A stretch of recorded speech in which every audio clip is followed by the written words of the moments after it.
नमस्कार, RRC news के हिंदी समाचार बुलेटिन में मैं शीतल ठाकुर आपका हार्दिक स्वागत करती हूँ। सबसे पहले एक नज़र आज की सुर्खियों पर। हेडलाइन्स प्रायोजक आरआरसी ब्रॉडबँड, अकोल्यातील सर्वात स्वस्त आणि वेगवान कनेक्शन। शहर के चारों ही जोन में आवारा श्वानों के लिए बनेंगे शेल्टर होम। स्थायी समिति की सभा में कचरे की बायो माइनिंग का प्रस्ताव भी हुआ मंजूर।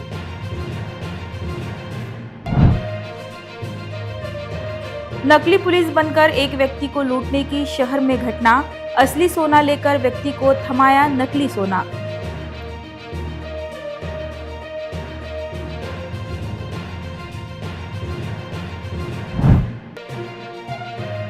बुल्ढाना जिले की खड़कपुरना नदी पात्र से बड़े प्रमाण में रेत का उत्खनन। संबंधित विभाग के दुर्लक्ष्य से पर्यावरण का बड़ा नुकसान।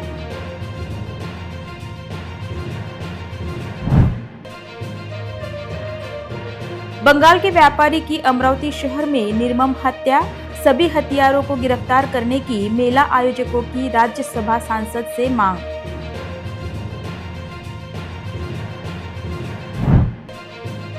शेगांव के श्री संस्थान में अब मोबाइल लाने पर बंदी। भक्तों के पास मोबाइल मिलने पर किया जाएगा जब्त। अब समाचार विस्तार से। शहर के नागरिकों को जल्द ही आवारा श्वानों की समस्या से मुक्ति मिलेगी। शहर में जल्द ही आवारा श्वानों के लिए 4 शेल्टर होम बनाए जाएंगे। वहीं कचरे की बायो माइनिंग का प्रस्ताव भी आज संपन्न हुई स्थायी समिति सभा में मंजूर किया गया। सोमवार को महापालिका की स्थायी समिति सभा संपन्न हुई। पिछली समिति सभा में इतिवृत्त को मंजूरी मिलने के बाद कई जरूरी मुद्दों पर फैसले लिए गए, जिसमें मुख्य रूप से शहर में आवारा श्वानों की बढ़ती समस्या को देखते हुए सभा में श्वानों की नसबंदी और एंट्रीबाइट वैक्सीनेशन के लिए संबंधित सेवा देने वाली कंपनी के प्रस्ताव को मंजूर किया गया।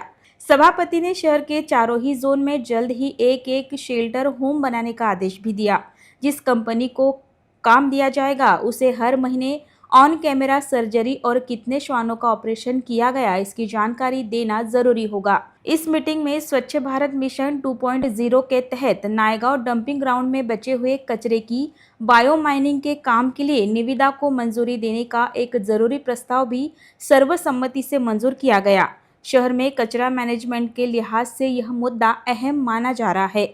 वही शहर की सफाई के लिए 4 ट्रैक्टर खरीदना, जल प्रदाय विभाग में कार्यरत ठेकेदारों के प्रलंबित देयक देने को मंजूरी दी गई।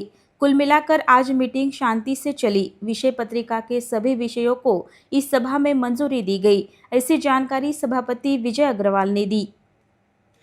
आज महापालिकेच्या सभेमध्ये बायो मायनिंगचा एक विषय होता, त्याला मंजुरी मिळाली।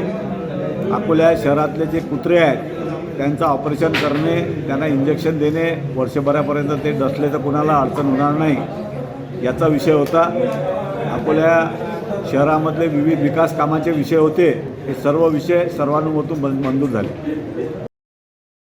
वही हमने विरोधी दल के रूप में अपनी भूमिका निभाते हुए आज विषय पत्रिका पर जो भी विषय थे उसमें सुझाव देने का काम किया, ऐसी जानकारी पार्षद नीलेश देव ने दी। सभेत विषय होती, काही लसीकरणाचा विषय होता। शहरातील जे कुत्र्यांचे लसीकरणाचा विषय मंजूर करण्यात आला, पण त्यांना मी सूचना दिली की PKV सारखी संस्था अकोल्यात असताना नंदुरबारच्या संस्थेला देऊ नका, ज्या संस्थेला पूर्वी काळ्या यादीत टाकण्याकरता माननीय आयुक्तांनी प्रस्तावित केलं होतं, त्याला आम्ही सांगितलं की त्याला विरोध करा। विरोध केला आम्ही। अकोल्यात PKV सारखी संस्था 1200 रुपयाचे काम करते, ते आज आपण 1450 रुपयांनी दिलेलं आहे आणि त्याचं लसीकरण करत असताना कालावधी 1 वर्षच आहे। म्हणजे आज जर का मागे 2020-21 जे लसीकरण झाले किंवा 22-23 लसीकरण झाले, आज शहरातील सर्व कुत्र्यांचे लसीकरण करत आहे। म्हणजे साधारण बिडवी साहेबांच्या म्हणण्यानुसार 28,000 शहरात कुत्रे आहे, पण माझ्या म्हणण्यानुसार आपल्या 50,000च्या वर कुत्रे आहेत आणि सगळ्यांचं पुन्हा लसीकरण करणं म्हणजे 2-3 करोड रुपये परत खर्च होणार आहे। तो एक विषय होता। नंतर डम्पिंग ग्राउंडवरील जो कॉम्प्युटरचा विषय होता, ज्यामुळे घंटागाडीची अडचण चालली होती, तो विषय होता। त्यांनी आम्ही सूचना केल्या। बारकोडची यंत्रणा अकोला महापालिकेची सक्षम नसल्याने जे 3 निलंबित केले कर्मचारी, आरोग्य निरीक्षक, त्यांचं निलंबन वापस घेण्यासाठी सांगितण्यात आलं। बारकोडची यंत्रणा सक्षम करून लवकर कचरा घंटागाडीत सगळ्यांना लोकांना उपलब्ध करून द्या, ही प्रमुख मागणी आम्ही आज केली। अकोला शहर के तिलक रोड पर स्थित बॉम्बे लॉज के सामने नकली पुलिस के लूट का चौंकाने वाला मामला सामने आया है। अपने आप को पुलिस कर्मचारी बताकर इन दो बदमाशों ने एक व्यक्ति को रोककर उसके लाखों रुपए के गहने चालाकी दिखाकर पार करने की घटना से शहर में एक ही खलबली मच गई है। शहर के सप्तशृंगी ज्वेलर्स में सोने की लूट होने की जो खबर छपी थी, उसकी स्याही अभी सूखी ही नहीं थी कि शहर में फिर एक बार राहगीर के सोने के आभूषण लूटने की घटना सामने आई है। शहर के डाबकी रोड निवासी 60 वर्षीय रमेश अर्जुन इंगले मॉर्निंग वॉक कर अपने घर की ओर जा रहे थे। तब तिलक रोड परिसर स्थित मामा बेकरी के सामने मोटरसाइकिल पर आए दो युवकों ने उन्हें रोक दिया। तब रमेश इंगले ने उनसे पूछा कि क्या हुआ, तो उन्होंने बताया कि हम पुलिस वाले हैं, आगे पुलिस की नाकाबंदी चल रही है, इसलिए आप अपना सोना निकाल कर पास में रख लो। इतने में पीछे से और एक युवक मोटरसाइकिल पर आया। उसने तुरंत अपने शरीर पर पहना हुआ सोना निकालकर इन दोनों के हवाले कर दिया। यह देख रमेश इंगले ने भी अपना सोना निकालकर इन दोनों बदमाशों के हवाले किया। दोनों बदमाशों ने रमेश इंगले का सोना एक कागज में लपेटकर चालाकी दिखाते हुए नकली सोना रमेश इंगले को थमाकर वह फरार हो गए। थोड़ी दूर जाने के बाद रमेश इंगले को शक हुआ तो उन्होंने तुरंत कागज खोलकर देखा तो उसमें नकली चूड़ियां देख उनके होश उड़ गए। उन्होंने तुरंत सिटी कोतवाली पुलिस थाना पहुंचकर पुलिस को अपनी आप बीती बताई। अज्ञात बदमाशों ने चालाकी दिखाकर रमेश इंगले की सोने की चेन, लॉकेट तथा 2 अंगूठियां, इस तरह कुल 5 लाख रुपयों का माल पार कर दिया। रमेश इंगले की शिकायत पर सिटी कोतवाली पुलिस ने अपराध दाखिल कर आगे की जांच शुरू कर दी है। ऐसी ही घटना 9 मई को बालापुर पुलिस थाने की हद में आने वाले भिकुंड नदी के पुल पर हुई थी। यहाँ भी एक व्यक्ति को पुलिस बताकर उसकी 2 सोने की अंगूठियां गायब करने की घटना घटी है। इस घटना को लेकर शिकायतकर्ता रमेश इंगले ने जानकारी दी। समोर गेलो 2 जण मागे आले, ते म्हणे थांबा आम्ही पोलिसवाले आहो म्हणत, ते सोनं तुमचं काढून टाका म्हणे बा, पुन्हा शिनपट्टी उडाली म्हणत, मग सोनं काढलं मला. तर त्याच्या एक मागे एक माणूस आला, त्यांना सोनं करतो, त्याचाच माणूस होता, त्यांना सोनं काढलं, तर त्याच्यानं मी काढलं होतं. तर माझा एक 4.5 लाखाचा खूप होता, अंगठी होती 1.5 लाखाची, एक अंगठी होती 75,000ची, आणि एक लाकड होतं ते 75,000चं लाकड होतं. तर मग त्यांना काढून घेतलं मला, त्या पुली बांधली द्यायला, हे पुली त्यांना काढ, हे पुली माता दिली द्यायला, हे पुली बांधून फोन पाहिलं, हे निघाल त्याच्यात रिपोर्ट दिली. रिपोर्ट दिला ना, 3 लाखाचा सोनं आणि 10-12 लाखाचं होतं ते. बुल्ढाना जिले के सिंदखेड़ राजा तहसील अंतर्गत आने वाले तारशिवनी गांव से बहने वाली खड़गपुरना नदी में पोकलेन ट्रैक्टर और डंपर की सहायता से बड़े प्रमाण में रेत निकालकर नदी का दोहन किया जा रहा है। शासन के राजस्व को चूना लगाने वाले इन रेत तस्करों पर कार्रवाई करने की मांग की जा रही है। खड़गपुरना नदी पात्र से दिन रात बड़ी बड़ी पोकलेन मशीन की सहायता से रेत निकालने का काम धड़ल्ले से चल रहा है। रेत चोरी के कारण शासन को हर दिन लाखों के राजस्व का नुकसान हो रहा है और बड़े पैमाने पर मिट्टी के कटाव के कारण पर्यावरण का भी नुकसान हो रहा है। संबंधित विभाग द्वारा इस ओर गंभीरता से ध्यान नहीं दिया जा रहा है। रेत माफिया 30 फीट की गहराई तक रेत निकाल रही है। रेत की ढुलाई करने वाले ट्रक, टिप्पर और ट्रैक्टर के कारण इस परिसर की सभी सड़कें खराब हो रही है।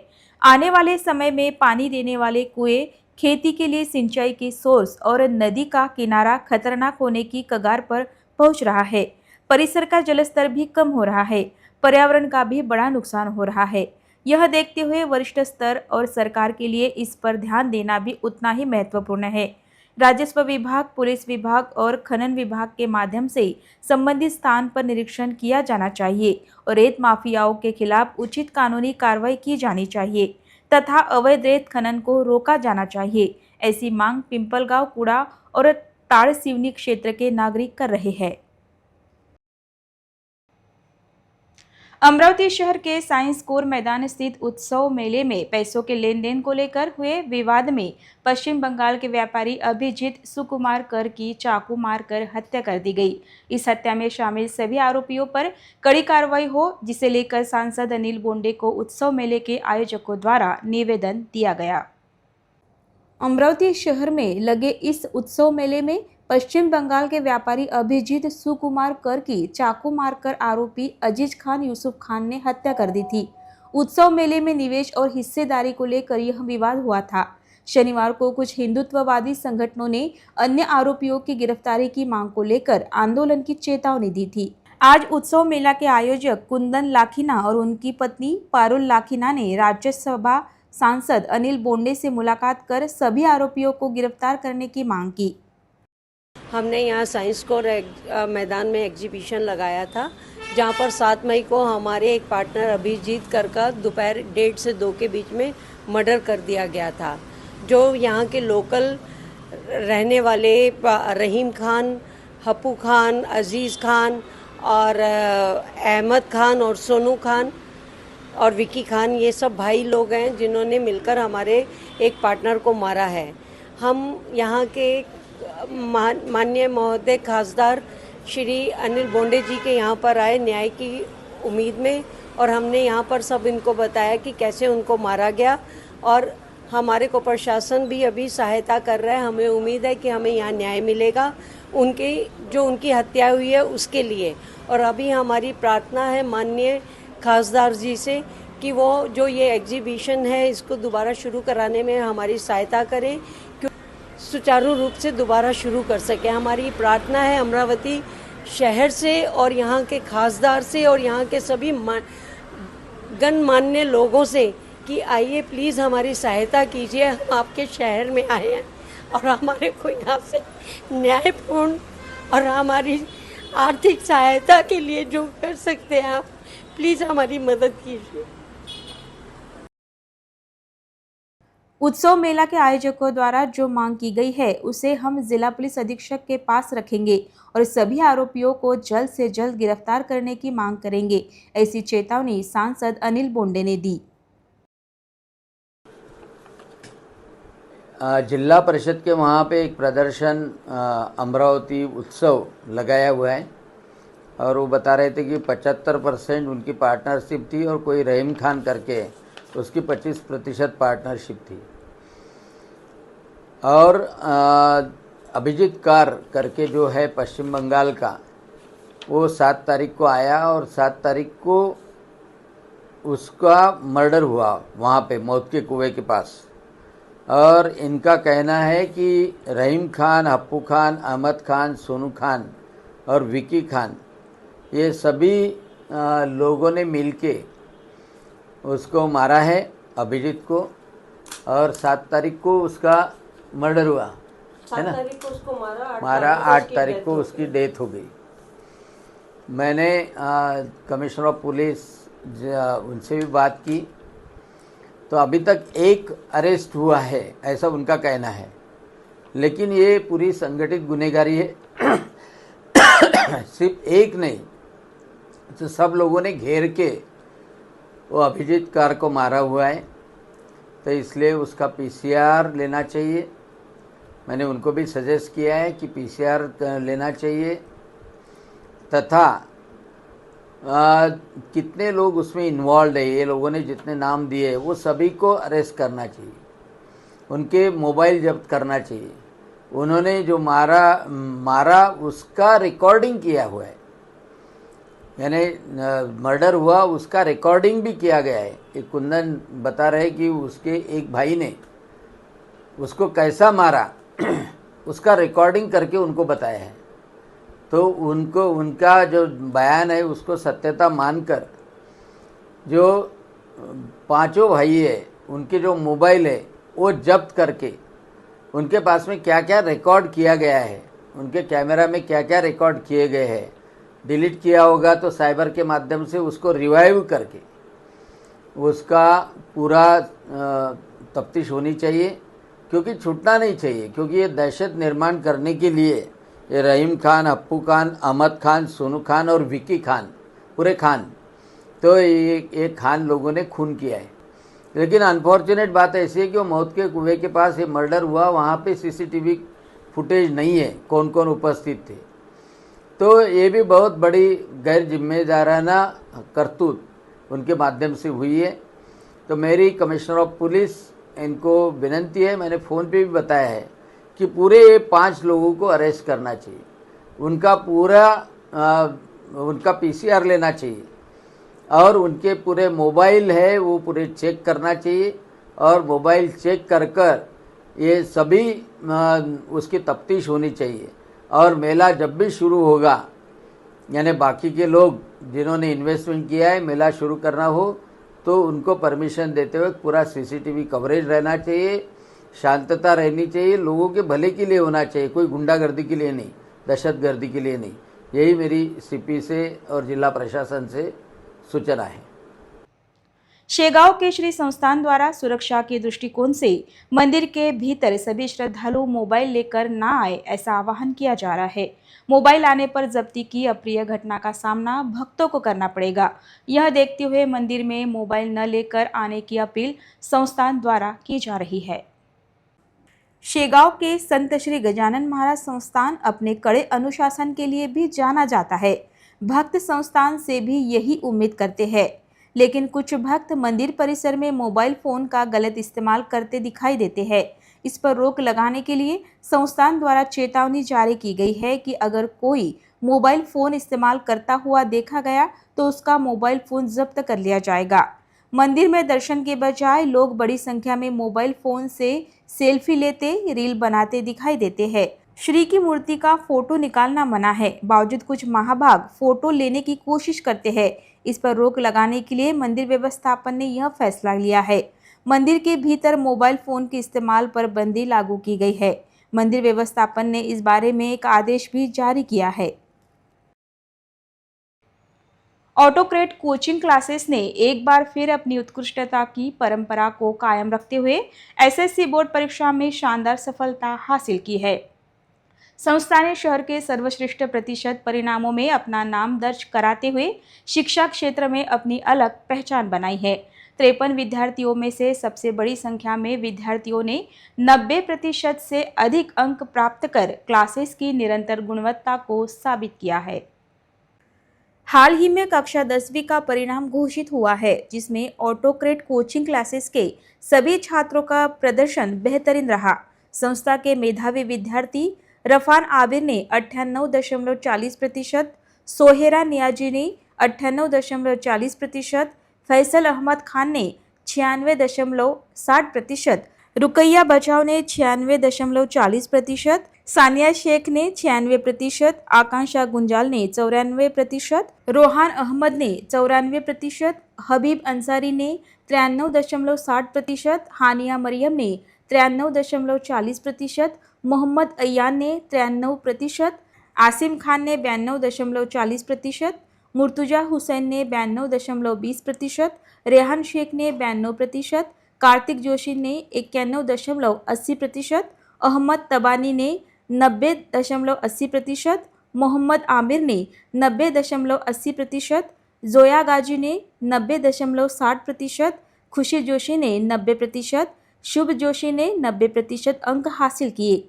जबकि सोहेरा नियाजी ने गणित विषय में 100 में से 100 अंक प्राप्त किए। सानिया शेख ने संस्कृत विषय में 100 में से 100 अंक हासिल कर विशेष सफलता प्राप्त की है।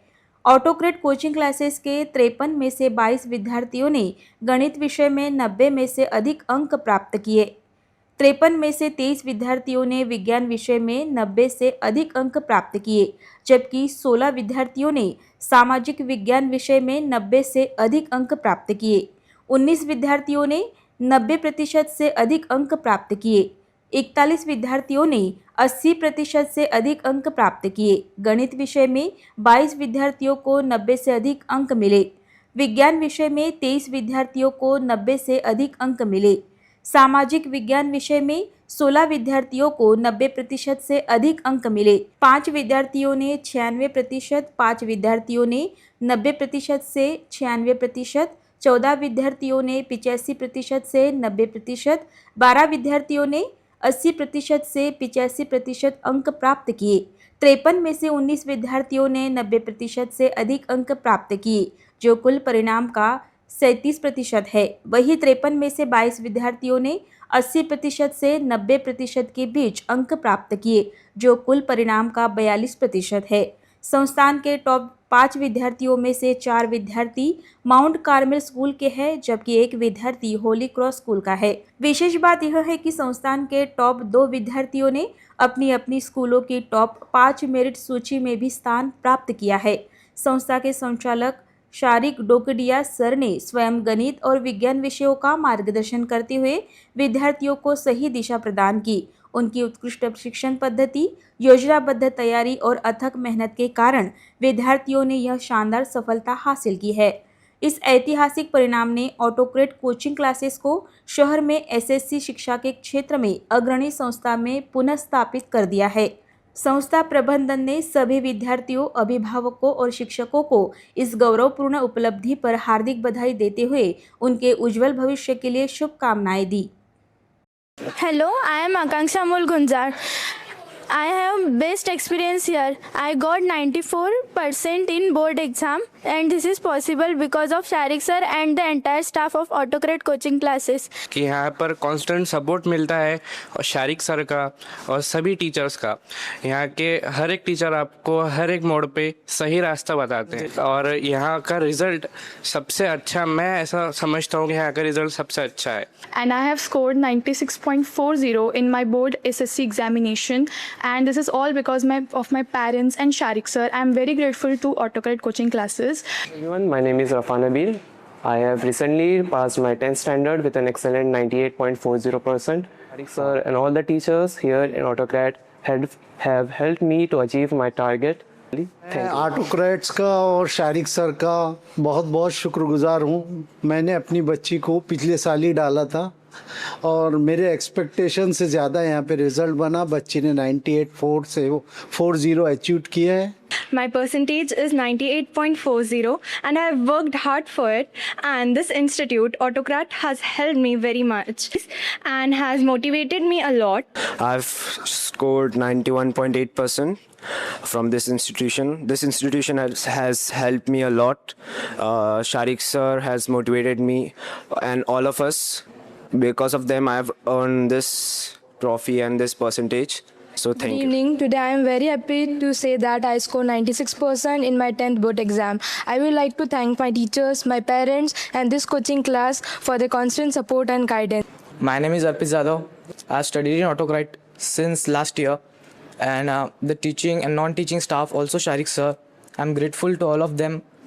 They helped me to achieve this my academically award. I'm Faisal Ahmed Khan, and I have secured 96.6% in my SSC board examination. I have studied from Autocrat coaching classes, and I will like to express my heartfelt gratitude to Autocrat coaching classes, Sharik sir and its faculty. My name is Hania, and I was here in Autocrat coaching classes, and my percentage in 10th class is 93.4%, and I'm genuinely very happy with it, and Sharik sir contributed a lot in it, so I always be thankful for it to Sharik sir and all the staff here in Autocrat. And I had scored 94% in my 10th SSC board exams, and I think so it was not possible for me to score but this institute has made everything easy and possible for me, and thank you everyone. Autocrat की खास बात यह है कि इनका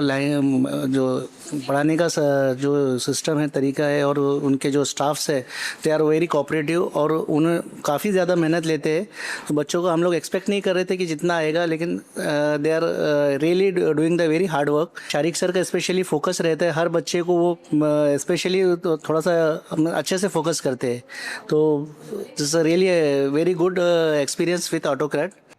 अकोला शहर के रामनगर इलाके में राठी पेड़े वाले के पीछे तथा प्रताप हॉस्पिटल के पास श्री सागर हाइट्स में सभी आधुनिक सुविधाओं से लैस आदि योगी फिजियोथेरेपी क्लिनिक का शानदार उद्घाटन रविवार 10 मई को संपन्न हुआ। जिले के लोकप्रिय सांसद श्री अनूप संजय जी धोत्रे के शुभ हाथों आदि योगी फिजियोथेरेपी क्लिनिक का उद्घाटन हुआ। इस मौके पर विधायक रणधीर जी सावरकर, महापौर Shrimati Shardatai Khedkar, Ozone super speciality hospital के चेयरमैन डॉक्टर विनीत जी हिंगणकर, महापालिका के स्थायी समिति सभापति विजय अग्रवाल, पार्षद प्रतिभाताई अवचार, श्री विजय जयपिल्ले, रामनवमी शोभा यात्रा कमेटी और सोनार समाज संगठन की पूर्व अध्यक्ष विलासरावजी अनासनी, श्रीरंग दादा पिंजरकर के साथ साथ शहर के कई जाने माने लोग और मेडिकल फील्ड के डॉक्टर भी मौजूद थे। कार्यक्रम के दौरान डॉक्टर हेमंत प्रकाश लोंढे ने आए हुए लोगों को क्लिनिक में मौजूद आधुनिक इलाज की सुविधाओं, यंत्र सामग्री, फिजियोथेरेपी के मॉडर्न तरीकों के साथ साथ मरीजों को होने वाले अलग अलग हेल्थ बेनिफिट्स के बारे में विस्तृत जानकारी दी। विशेषज्ञों के मार्गदर्शन में अलग अलग शारीरिक बीमारियों, दर्द और चोटों का इलाज यहाँ किया जाएगा। इस क्लिनिक में 4D स्पाइनल की कॉम्प्रेशन टेबल, लेजर मशीन वगैरह जैसी लेटेस्ट मशीनों के जरिए स्पाइन और पोस्चर करेक्शन, एग्रोनॉमिक मार्गदर्शन, core strengthening, posture assessment, sport injury rehabilitation, post operative physiotherapy, orthopaedic physiotherapy, cardio respiratory physiotherapy और न्यूरोलॉजिकल फिजियोथेरेपी जैसी सुविधाएं दी जाती है। दर्द कंट्रोल के लिए IFT टेंस, US और EMS जैसे मॉडर्न इलाज के तरीकों का इस्तेमाल किया जा रहा है और exercise therapy, aerobics training, cupping therapy, बुजुर्गों के लिए geriatric physiotherapy, balance training, fitness और lifestyle therapy, weight control guidance, stretch और कंडीशनिंग, फ्लेक्सिबिलिटी ट्रेनिंग और क्लिनिकल एक्सरसाइज की सुविधाएं भी दी जाती है। 3 साल से ज़्यादा के अनुभव के साथ मरीजों को अलग अलग ट्रीटमेंट प्लान दिए जाते हैं और नागरिकों को इन मॉडर्न सुविधाओं का फ़ायदा उठाना चाहिए और संरक्षण दल के सभी पुराने और मौजूदा अफसरों और कर्मचारियों और उनके परिवार के 3 सदस्यों के साथ साथ दिवंगत अफसरों और कर्मचारियों के 4 परिवार के सदस्यों को अलग अलग ट्रीटमेंट फीस पर डिस्काउंट दिया जाएगा। ऐसा आह्वान डॉक्टर हेमंत लोंढे ने किया। कार्यक्रम में उपस्थित सभी मान्यवरों ने कहा कि इस क्लिनिक की वजह से शहर के नागरिकों को अच्छी फिजियोथेरेपी सर्विस मिलेंगी। इस पहल के लिए प्रकाश हेमंतराव लोंढे, श्रीमती अनीता प्रकाश लोंढे और डॉक्टर रोहित प्रकाश लोंढे का खास सहयोग मिला। डॉक्टर हेमंत प्रकाश लोंढे आदियोगी फिजियोथेरपी सेंटर आज दिनांक 10 मे 2026 रोजी इनॉग्रेशन सेरेमनी माननीय श्री अनुप धोत्रे सर यांच्या हस्ते आज आपल्या क्लिनिकचं इनॉग्रेशन झालं आहे। डॉक्टर हेमंत प्रकाश लोंढे आदियोगी फिजियोथेरपी क्लिनिक आज माझ्या क्लिनिकचं इनॉग्रेशन झालं 10 मे 2026 रोजी। आपण आपल्या हॉस्पिटलमध्ये रिहॅबिलिटेशन एरिया, कपिंग रूम आणि ट्रीटमेंट रूम असे अवेलेबल केले आहे। ट्रीटमेंट रूममध्ये TENS, EMF, ultrasound, laser grade 4 आणि 4D robotic spinal decompression therapy असं अरेंज केलं आहे। रिहॅबिलिटेशन एरियामध्ये ट्रेडमिल, स्टॅटिक सायकल, रोवर आणि इतर अत्याधुनिक इक्विपमेंट्स आपण पेशंट्सच्या सेवेमध्ये अवेलेबल केले आहेत। कपिंग थेरपी रूममध्ये ड्राय, वेट, स्टॅटिक, डायनामिक सगळ्या प्रकारचे कपिंग पेशंटसाठी अवेलेबल केले आहे। लेझर ग्रेड 4 आणि स्पायनल डिकम्प्रेशन टेबल आपल्या एरियामध्ये खूप कमी लोकांकडे आहे आणि खूप कमी लोकांकडे तो अवेलेबल असतो। स्पायनल डिकम्प्रेशन टेबल हा आपलं स्पायनल कॉर्ड, वर्टेब्रल कॉलम याच्यावर ट्रॅक्शनचं काम करतो। त्यांनी जे नर्व्स दबलेले आहे किंवा मग त्याच्यामध्ये जागा कमी झाली आहे ते ट्रॅक्शननी ते रिलीज करतं। त्यानंतर आपण पेशंटला रिहॅबिलिटेशन रूममध्ये आणतो आणि एक्सरसाइज थ्रू आणि equipments through, exercise through, rehabilitation through आपण ते ट्रॅक्शन टेबलचे जे इफेक्ट्स आहे ते परमनंट करतो। परमनंट केल्यानंतर त्या इफेक्ट जे आहे ते तुम्हाला लाईफ लाँग दिसतील आणि इलेक्ट्रोथेरपी आणि रिहॅबिलिटेशन हे दोघांचं कॉम्बिनेशन करून आपण पेशंटला एक प्रॉपर आणि ॲडव्हान्स आणि एक्सपिरियन्स्ड फिजियोथेरेपी द्यायचा प्रयत्न करतो। प्रधानमंत्री नरेंद्र मोदी ने देश के नागरिकों से इस पूरे वर्ष में सोना खरीदी ना करने का आह्वान किया है, जिनका स्वागत अकोला के सराफा व्यवसायियों ने किया है। प्रधानमंत्री मोदी के आह्वान को लेकर सराफा व्यवसायियों की सम्मिश्र प्रतिक्रिया आ रही है। देखते हैं हमारे प्रतिनिधि RJ अजिंक्य द्वारा सराफा व्यवसायी नितीन खंडेलवाल की ली गई मुलाकात। आज मी अकोल्याच्या स्वर्ण नगरीमध्ये आलोय। विदर्भातली पंचकृषी म्हणा, अकोला म्हणा की महाराष्ट्र म्हणा, मी आलोय नितीन खंडेलवाल सरांच्या खंडेलवाल ज्वेलर्स येथे आणि नितीन खंडेलवाल सर संपूर्ण महाराष्ट्राला गोल्ड मध्ये रिप्रेझेंट करतात। नुकतंच काल पीएमनी एक वाक्य असं बोललेत की लोकांनी सोनं वर्षभर खरेदी करू नका किंवा कमी खरेदी करा. तर सर यावर तुमचं काय मत आहे? बघा, प्रधानमंत्रीच्या स्टेटमेंटला आम्ही पॉझिटिव्हली घेतो. त्यांनी नुसतं सोन्याबद्दल नाही सांगितलं, त्यांनी विदेशी चलनामध्ये ज्या वस्तू इम्पोर्ट होतात त्याच्याबद्दल सांगितलं. त्याच्यात त्यांनी पेट्रोलबद्दल बोलले, इलेक्ट्रॉनिक्सबद्दल बोलले, खाद्याबद्दल बोलले आणि सोन्याबद्दल बोलले. पण प्रधानमंत्रीचा जर आपण पाहिलं तर आम्ही त्यांना सपोर्ट करतो. पण आम्ही सरकारकडे गोल्ड मोनेटायझेशन स्कीम बद्दल पूर्ण माहिती दिलेली आहे, ज्याच्यामध्ये भारतातलं सोनं भारताच्या लोकांकडे कसं कामात येईल त्याची पूर्ण आम्ही ब्ल्यूप्रिंट दिलेली आहे. जवळपास भारतामध्ये आजपासून 1000 वर्षापर्यंतचा इतिहास पाहिला तर 1 लाख टन सोनं भारतामध्ये आहे. आणि सरकारला आम्ही जी स्कीम दिलेली आहे की तुम्ही हे सोनं बाहेर काढायला लोकांना इंटरेस्ट द्या, त्याचं रोटेशन करून ज्वेलर्सलाच परत द्या. आणि या स्कीममध्ये जर सरकारने ज्वेलर्सला इन्व्हॉल्व केलं तर भारतामध्ये जे सुमारे 800 टन सोनं इम्पोर्ट होतं ती करायची आवश्यकता पडणार नाही. त्याच्यामुळे जे सरकारने दिलं त्याला विरोधात न घेता देश हितासाठी काय आहे तो त्याचा आम्ही अर्थ काढलेला आहे आणि आम्ही लोकांना सांगतोय. दुसरं, आम्ही लोकांना म्हणतोय की तुमच्याकडे जर दिवाळीला पुढे लग्न असेल तर आता सोन्याचा भाव जवळपास 1.5 लाख रुपयापर्यंत आहे. तुम्ही आता सोन्याचा भाव बुक करा. येणाऱ्या दिवाळीपर्यंत जर भाव वाढले तर तुम्हाला वाढलेले लागणार नाही, घटले तर घटलेले लागतील. आणि त्याचा एक फायदा असेल की आज तुम्हाला फिजिकल गोल्ड घेण्याची आवश्यकता नाही आहे. तुमचं दिवाळीनंतर लग्न असेल तर आज तुम्ही फक्त बुक करा, म्हणजे तुमची बुकिंग होईल आणि सरकारचं सोनं कंझ्युम होणार नाही आणि इम्पोर्ट पण कमी होईल. तर याचा आम्ही पॉझिटिव्ह रिप्लाय असा आहे की आज बुक करा पण घ्या दिवाळीनंतर. पण सर असं वाटते का की काही दिवसात सोन्याचे गोल्डचे रेट जे आहेत ते वाढतील? सोन्याचे भाव याच्यासाठी वाढण्याची शक्यता आहे कारण फंडामेंटल चेंज झालेलं नाही आहेत. सगळ्या सरकारे सोनं बाय करतात आहे. जगामध्ये सोना व्यतिरिक्त लोकांचा विश्वास कशावरही नाही आहे. कारण जर तुम्ही पाहिलं तर 20 कंट्री आता लढाई करतात आहे. त्यांच्याकडे जी काही करन्सी आहे, डॉलरवर लोकांचा भरोसा नाही आहे. ब्रिक्स करन्सी येणार आहे. त्याच्यामुळे जगात 24 तास आणि 7 दिवस आणि जगातल्या 200 कंट्रीमध्ये जर चालणारी करन्सी असेल ती फक्त सोनं आहे. बाकी तुम्ही डॉलर 10 कंट्रीच्या वर चालू शकत नाही. भारताचा रुपये 7-8 कंट्री चालतो, युरो 20 कंट्रीमध्ये चालतो. पण 24/7 जगातल्या 200 कंट्रीमध्ये फक्त सोनच चालू शकते. बाकी काही भविष्यात चालणार नाही. फक्त आजची खरेदी पोस्टपोन करून बुक करा. जर तुम्ही आज बुक नाही केलं आणि 1 वर्षानंतर जर तुम्ही ठरवलं तर 2-2.5 लाख रुपये सोन्याचे भाव जाऊ शकतात. मग तुमची इच्छा असेल तरी तुम्ही घेऊ शकणार नाही.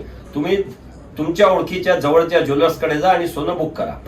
सर जसं तुम्ही म्हणत आहे की सोन्याचे गोल्ड रेट खूप वाढत जातील किंवा सोनं नंतर इच्छा असेल तरी घेऊ नाही शकाल, पण तुम्हाला काय वाटतं की ते सोन्याचे भाव कमी झाले पाहिजे, सगळ्यांना त्याचा लाभ भेटला पाहिजे, यासाठी सरकारने किंवा त्याच्यासाठी जे मंडळ असते त्यांनी काय केलं पाहिजे?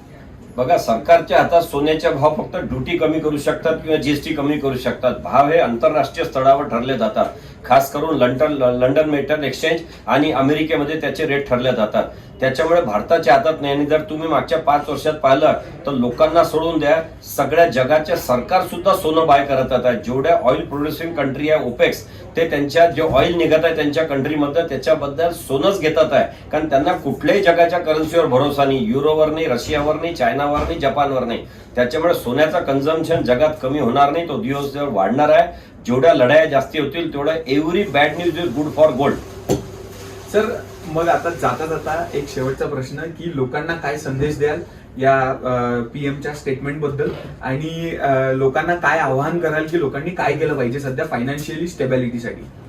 लोकांना गोल्ड शिवाय तर अल्टरनेटिव्ह नाही आहे. प्रधानमंत्रीचा अर्थ असा आहे की सध्या गोल्डमध्ये तुम्ही पैसे जास्ती खाऊन फिजिकल खरेदी करू नका, कारण त्याच्यामुळे इम्पोर्ट जास्ती होतो. तर माझा पुन्हा एकदा लोकांचं म्हणणं आहे की तुमच्या घरी असलेल्या मांगलिक कार्यक्रम किंवा तुमचं जे काही बजेट प्लॅनिंग आहे त्याचं सोनं तुम्ही तुमच्या जवळच्या दुकानदाराकडे जा, जो तुम्हाला रेट प्रोटेक्शन देईल की सोन्याचे भाव जर वाढले तर तुम्हाला बुक केलेल्या भावात मिळायला पाहिजे आणि चुकून जर कमी झाले काही कारणाने तर तुमचं नुकसान पण व्हायला नको. म्हणजे आज जर तुम्ही 1 तोळा 1.5 लाख रुपयाला बुक केला, जर सोन्याचे भाव 1 लाख झाले तर तेवढ्याच पैशामध्ये तुमच्या 13 ग्रॅम येईल आणि 2 लाख झाले तर तुमचा 8 ग्रॅम होणार नाही, 10चा 10च मिळेल. त्याच्यामध्ये याच्यात चीट पण कस्टमरची आहे, पट पण कस्टमरची आहे. त्याच्यामुळे सोनं बुक करा, पण आज फिजिकल डिलिव्हरी घेऊ नका, जेणेकरून इम्पोर्ट करायची आवश्यकता पडणार नाही. त्या तुमच्या बिहाफमध्ये आम्ही ज्वेलर्स लोक तुमच्यासाठी आम्ही हेजिंग करू आणि तुम्हाला रेट प्रोटेक्शन प्लॅन मध्ये कव्हर करू. चला, खूप खूप धन्यवाद सर, आपल्या अमूल्य वेळासाठी खूप खूप धन्यवाद. पाहत रहा RRC न्यूज. धन्यवाद. शहर के जवाहर नगर चौक स्थित एक बांधकाम पर चौकीदारी करने वाले गरीब दंपति के यहां अज्ञात चोरों ने चोरी करते हुए एक मोबाइल व 20,000 रुपये गायब करने से इस गरीब दंपति पर संकट आ गया है। शहर के शिवसेना वसाहत निवासी रत्नाकर पवार अपनी पत्नी के साथ जवाहर नगर परिसर स्थित एक बांधकाम पर चौकीदारी करते हुए अपना उदर निर्वाह करते हैं। पिछले कुछ दिनों में यहां बांधकाम सामग्री की छोटी बड़ी चोरी की घटना घटी है, लेकिन बीती रात अज्ञात चोरों ने इस दंपति की झोपड़ी में चोरी कर एक सैमसंग कंपनी का मोबाइल तथा 20,000 रुपये नगद पार कर दिए। इस घटना से यह दंपति संकट में घिर गई है। पुलिस थाने में शिकायत दर्ज करने के बजाय उन्हें उल्टे पांव लौटाया गया, ऐसी शिकायत रत्नाकर पवार ने की। या ठिकाणी जवाहरनगरला मी चौकीदारीला आहे, निशान पतसंस्थेच्या समोर, आणि या ठिकाणी आता 1-2 वेळेला चोरी झालेली आहे। त्यातल्या त्यात आणखीन आता कालही माझा एक मोबाईल सॅमसंग गॅलेक्सी 30 चा मोबाईल आहे आणि आम्हाला मिळालेली काही मजुरी वगैरे होती 10,000 रुपये। आम्ही रोख रक्कम 10,000 रुपये सुद्धा आम्ही घेऊन बाजूला झोपलेलो होतो आणि रात्री समजा अज्ञात चोरटे जे काही असतील त्यांनी ते येऊन ते आणि आमचा मोबाईल आणि पैसे हे दोन्ही हातात त्यांनी लंपास केलेले आहेत। आणि रिपोर्ट द्यायला गेलेलो आम्ही, तर साहेबांनी रिपोर्ट वगैरे घेतला, ते त्यानं सही घेतली आणि पुन्हा म्हटलं की 12 वाजता मी येतो, मॅडम येणार आहे, तुम्ही पुन्हा तुम्हाला बोलणं होतील, तुम्ही पुन्हा पोलीस स्टेशनला या। आता काही ना काही आमचंही गरिबाचं काही कारवाई झाली पाहिजे, कोणते चोर असले तर आमचा पोटाचा प्रश्न है। अकोला शहर यातायात नियंत्रण शाखा की ओर से शहर में नियम तोड़ने वाले वाहन चालकों के वाहन जब्ती की कार्रवाई की जाती है। ऐसी ही एक कार्रवाई के दौरान टोइंग पथक की गाड़ी में एक बाइक को जब्त कर उठाकर डालने की हड़बड़ाहट में एक युवक गाड़ी के साथ सड़क पर गिरकर घायल होने की घटना सामने आई है। अकोला शहर में यातायात को सुचारू रखने के लिए शहर यातायात नियंत्रण शाखा द्वारा शहर के मुख्य रास्तों पर पीली रेखा के बाहर अपने वाहन खड़े कर यातायात बाधित करने वाले वाहन चालकों पर कार्रवाई की जाती है, जिसके लिए टोइंग पथक कार्यान्वित किया गया है। आज उसी टोइंग पथक द्वारा जब्त की हुई मोटरसाइकिल के साथ टोइंग पथक में काम करने वाला एक युवक अचानक मोटरसाइकिल के साथ सड़क पर गिर गया। अच्छी बात यह रही कि इस घटना में युवक को गंभीर चोट नहीं आई, लेकिन जब्त की हुई मोटरसाइकिल का बड़ा नुकसान हो गया। नागरिकों के मुताबिक टोइंग पथक उन इलाकों में कार्रवाई नहीं करता है जहां बड़ी संख्या में रास्ते पर 2 पहिया वाहन पार्क किए जाते हैं, बल्कि जानबूझकर गरीब नागरिकों की गाड़ियां जब्त करके उनसे आर्थिक जुर्माना वसूल किया जाता है। लोगों ने यह भी आरोप लगाया है कि टोइंग पथक की गाड़ी में क्षमता से ज़्यादा 2 पहिया वाहन भर दिए जाते हैं, जिसके चलते कई नागरिकों के वाहनों की टूट फूट होती है।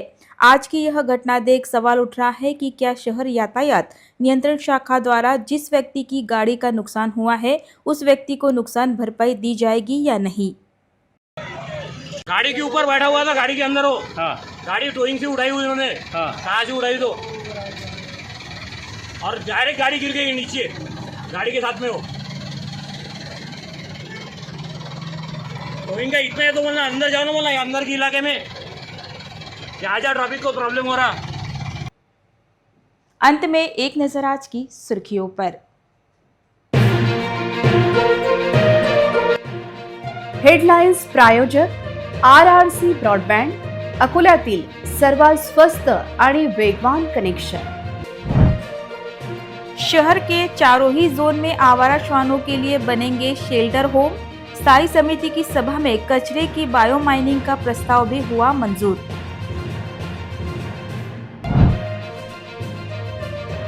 नकली पुलिस बनकर एक व्यक्ति को लूटने की शहर में घटना, असली सोना लेकर व्यक्ति को थमाया नकली सोना।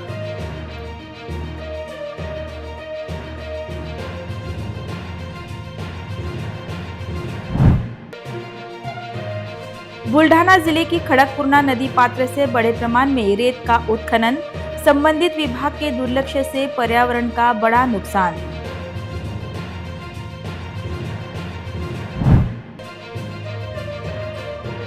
बंगाल के व्यापारी की अमरावती शहर में निर्मम हत्या, सभी हत्यारों को गिरफ्तार करने की मेला आयोजकों की राज्यसभा सांसद से मांग।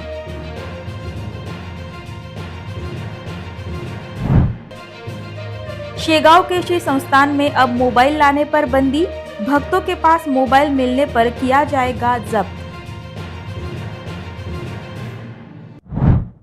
समाचार के लिए देखते रहिए RRC न्यूज़। जिन दर्शकों ने अभी तक RRC का YouTube चैनल सब्सक्राइब नहीं किया, उन्होंने वह सब्सक्राइब करना चाहिए।